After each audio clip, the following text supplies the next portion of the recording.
नमस्कार दोस्तों, स्वागत है फिर से एक बार एक ज़बरदस्त और इंटरेस्टिंग टॉपिक पे। दोस्तों मैं हमेशा सर लेके हाज़िर हुआ हूँ। बहुत ही ज़्यादा इंटरेस्टिंग और बहुत ज़्यादा इंपॉर्टेंट टॉपिक और बहुत ही ज़्यादा रीसेंट टॉपिक है दोस्तों। जैसा कि मैं जानते हैं आप कि त्रिशांत एकेडमी हमेशा ऐसे ही रीसेंट टॉपिक के साथ हाज़िर होता है। तो दोस्तों बहुत ही लेटेस्ट और रीसेंट टॉपिक है कि जो एक्स गवर्नर हैं हमारे जो बैंक ऑफ इंडिया के मिस्टर रघुराम राजन, उनका इंटरव्यू बहुत ही ज़्यादा चर्चित हुआ था न्यूज़ में उनका इंटरव्यू आया था। उन्होंने बताया था कि इंडिया की जो जीडीपी का डेटा है वो अलार्म दे रहा है इंडिया के लिए। बहुत ही ख़तरनाक तरीके से वो नीचे की गिरावट की तौर पे जा रहा है। तो मैंने सोचा कि क्यों ना उनके ऊपर, इस टॉपिक के ऊपर और उनके इस इंटरव्यू के ऊपर क्यों ना एक वीडियो और एक सेशन ज़रूर लाया जाए, ताकि हर स्टूडेंट्स को और हर एक नागरिक को ये पता चले।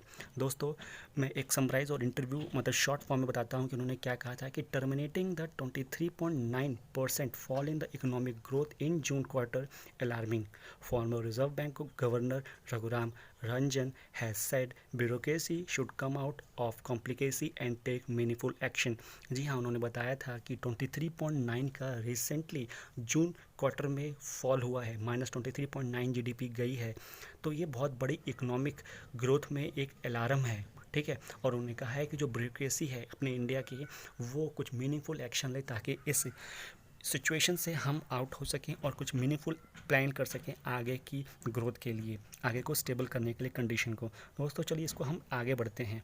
देखिए तो 23.9% जो कॉन्ट्रैक्शन हुआ है ना इंडिया का, and the number will be probably be verse. उन्होंने बताया है कि जो 23.9% है वो और ज़्यादा बढ़ सकता है अगर इसमें we get estimate the damage in the informal sector.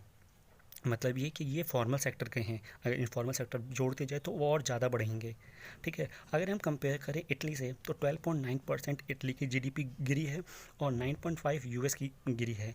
लेकिन ये दोनों तो बहुत ही ज़्यादा अफेक्टेड कंट्री है ना कोविड-19 के। हमारी इंडिया तो नहीं है, लेकिन अब होने जा रही है क्योंकि जीडीपी बहुत ज़्यादा गिर गई है। सेकंड रैंक पे आ गई है जीडीपी। मतलब इंडिया तो फर्स्ट रैंक पे है जीडीपी के मामले में, लेकिन केसेस सेकंड रैंक पे हैं कोविड के। The epidemic is still ranging in India, अभी भी रेंज कर रहा है।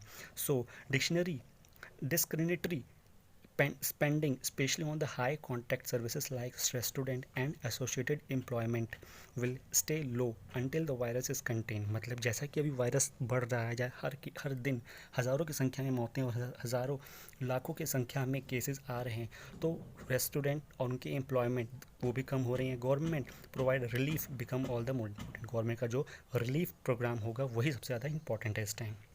दोस्तों नेक्स्ट उन्होंने कहा है कि the government strategy to conserve resources today for the possible future stimulus in self defeating. मतलब क्या कि जो सस्टेनेबल डेवलपमेंट होता है ना, वो वाला चीज़ कि अभी कंजर्व करिए रिसोर्सेज को for the future possible stimulus के लिए। Government official who hold out the possibility of stimulus when India finally contain virus. जब उनके पास मतलब जब इंडिया में फाइनली कंटेन मतलब वायरस शुरुआत हो चुकी थी, अगर उस टाइम ही गवर्नमेंट के जो ऑफिशियल थे उन्होंने ये स्टिमुलस को होल्ड आउट किया होता, आर अंडर एस्टिमेटिंग, उन्होंने नहीं किया, अभी उसको अंडर एस्टिमेट कर रहे थे the damage from the more shrunken and shrunk economy at that point. अगर उसको अभी तक कंट्रोल नहीं किया होता तो ये कंडीशन बहुत ज़्यादा बेकार हो जाती। ये तो बहुत ज़्यादा अच्छी बात है कि जो गवर्नमेंट के ऑफिशियल थे, जो ब्यूरोक्रेसी थे, या जो भी टीम थी गवर्नमेंट की उस टाइम पैनल था, उन्होंने इस चीज़ को अंडर एस्टिमेट किया नहीं और हमको इस सिचुएशन से थोड़ा सा बचाया है, ठीक है। तो इसका थैंक बोलना चाहिए गवर्नमेंट को। दोस्तों if you think the economy as a patient, अगर हम पेशेंट की तरह समझे, the relief is a sustenance the patient needs while on the sick bed and fighting the disease. जो रिलीफ मिलेगा ना पेशेंट को, अगर इकोनॉमी अगर पेशेंट है तो उसके लिए ये फाइट कर सकता है डिजीज़ के लिए, जो जो जीडीपी जो डिक्लाइन जा रही है, जिस रफ्तार से जा रही है उसके लिए। ऐसा है कि जानते हैं कि पेशेंट अगर बेड पे होता है तो उसके लिए दवाई क्या काम करती है, उस बीमारी से उसको ऊपर उभरने के लिए करती है ना, हेल्प करती है ना। ऐसे ही अगर जीडीपी डाउन जा रही है तो उसके लिए गवर्नमेंट की रिलीफ है वही सबसे बड़ा हथियार होगा दोस्तों। नेक्स्ट लाइन बताया गया है कि रिजल्ट, इसका रिजल्ट क्या होगा अगर जीडीपी ऐसी ही और डिक्लाइन होगी। विदाउट रिलीफ, अगर रिलीफ नहीं दिया गया तो हाउस होल्ड स्किप मील, खाना खाना छोड़ देंगे, मतलब बाजार से सब्जी लाना छोड़ देंगे। Pull their children out of the school, school से दाखिला उनका कैंसिल कर देंगे। And send them to work, काम के लिए भेज देंगे। टू बैक, भीख मांगने के लिए। Place their gold to borrow, अपने सोने को उधार भेज देंगे। Late EMIs and rent arrears build up वो भी बंद हो जाएंगे। Similarly without a relief small and medium firm think of the restaurant stop paying workers. वो रेस्टोरेंट के बारे में सोचेंगे कि हम रेस्टोरेंट बंद करें और अपने वर्कर को पे करना ही बंद कर दें। लेट डेप्थ pile up and close permanently. और जो कर्ज मतलब कि जो लोन है वो भी लोन लेना लोग बंद कर देंगे और वही बंद हो जाएगा। ये सारे कॉन्सिक्वेंसेज हैं अगर जीडीपी इसी रफ्तार से लगातार इसी रफ्तार से इसी जो स्केल है वो जो डिक्लाइन का जीडीपी का वो अगर ऐसे ही चलता रहा तो यही हालत आएगी आज के कुछ दिन बाद या कुछ महीनों बाद। ये रघुराम रंजन जो एक्स गवर्नर है उनका कहना है। दोस्तों अब बताने जा रहे हैं कि उन्होंने क्या सजेशन दिया है जीडीपी को लेके। उन्होंने पहला सजेशन दिया है कि रिप्लेनिश मनरेगा।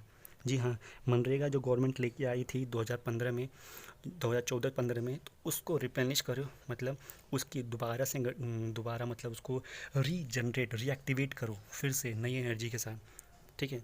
दूसरा पॉइंट क्या है, given the length of epidemic provide more direct cash transfer to the poorest household. वहाँ पे डायरेक्ट कैश ट्रांसफ़र की कुछ ऐसी प्लानिंग कीजिए specially in the urban areas. Poorest house hold में अर्बन एरिया में डायरेक्ट कैश का transfer किया जाए। जब तक भी ये एपिडेमिक रहे उससे भी एक रिलीफ मिल सकता है, उससे भी एक हमें मौका मिल सकता है इसको सुधारने का, इस जीडीपी को सुधारने का। दूसरा कि the government and the public sector firm must quickly clear payables. मतलब जितने भी पैसे कहीं पे भी रुके हुए हैं उस पैसे को जल्दी से जल्दी क्लियर किया जाए। ये उनका सजेशन है, ये पब्लिक और गवर्नमेंट दोनों के लिए है। दूसरा, rebates could be provided on corporate income tax and GST paid by the small firm last year. Small firm और जितने भी कॉरपोरेट इनकम हैं मतलब कंपनीज़ हैं उनको रिबेट दिया जाए। ठीक है, ये उनका सजेशंस हैं ताकि कुछ तो मतलब डिजिटल या ऑफलाइन कैश फ्लो हो। ठीक है। नेक्स्ट है, resources should be set aside to recapitalize public sector bank. Resources को इस तरीके से यूज़ करना है, इस तरीके से इसका इस्तेमाल करना है ताकि पब्लिक सेक्टर बैंक में उसका जो कैपिटलाइजेशन है वो रिकैपिटलाइज हो जाए। Cash rich platform like Amazon, Reliance and Walmart should be urge to reduce receivable and pay small supplier in timely manner. छोटे से छोटे दाम या छोटे छोटी जो चीज़ें हैं उसको टाइमली पहुंचा देना। ये रिलायंस का, अमेज़ॉन का, वॉलमार्ट का, जितनी भी बड़ी से बड़ी कंपनियां हैं, कैश की जो कंपनियां हैं, कैश रिच कंपनियां, उनके लिए बोला गया है कि वो रिड्यूस करे रिसेबल। ठीक है, ये उनका सजेशन था। मतलब एक सबसे अच्छा सजेशन यही मान के चला जाए कि cash rich platform like Amazon, Reliance and Walmart should be urge to reduce receivable, वापस कर जो रिसीवेबल होता है ना उसको कम करना और छोटी छोटी चीज़ों को टाइमली पहुँचा देना। ये उनका था। दोस्तों अब लास्ट में यहाँ बताया गया है कंपैरिजन। बिफोर कोविड एरा में आराम से चल रही थी ज़िंदगी और जीडीपी भी अच्छा चल रहा था। इंडिया को मोस्ट इनोवेटिव कंट्री बोला जाता है, जीडीपी हर महीने बढ़ रहा था। लेकिन आफ्टर कोविड क्या हुआ आप देख सकते हैं कि कितनी बुरी व्यवस्था आ गई है कि वर्ल्ड के टॉप रैंक में आ गया इंडिया की। कितनी गिरावट आ रही है जीडीपी की, 23.9 सोच रहे हैं। ऐसा कभी भी इतिहास में कभी नहीं हुआ था, इमरजेंसी में भी नहीं हुआ था, इतनी खतरनाक। तो ये कंपैरिजन है छोटा सा, इसको आप माइंड में रखिएगा। ठीक है दोस्तों, यहाँ देखिए state country wise Brazil, south Korea, Indonesia, Russia, US, eurozone मतलब यूरोपियन कंट्रीज़ का, मलेशिया, यूके एंड इंडिया। सबसे लास्ट में इंडिया है। यहाँ पे इकोनॉमिक इतनी गिरी है। ठीक है, ये जून क्वार्टर के लिए। तो दोस्तों बस यहाँ तक दीजिए मुझे इजाज़त, और आशा करता हूँ कि आपको मेरा ये वीडियो और ये एफर्ट बहुत ज़्यादा पसंद आया होगा। और दोस्तों अगर आए तो प्लीज़ मेरे सेशन को एक लाइक ज़रूर दीजिए और जितना हो सके उतना दोस्तों शेयर कीजिए इसको। और मैं रिक्वेस्ट करता हूँ कि जिन भी व्यूअर्स ने अभी तक मेरे चैनल को सब्सक्राइब नहीं किया है तो प्लीज़ जल्दी से इस नोटिफिकेशन बेल को और साथ में इस सब्सक्रिप्शन आइकन को ज़रूर प्रेस कीजिए ताकि आपको हर रोज़ ऐसे ही अपडेटेड वीडियोज़ मिलते रहें। Thank you.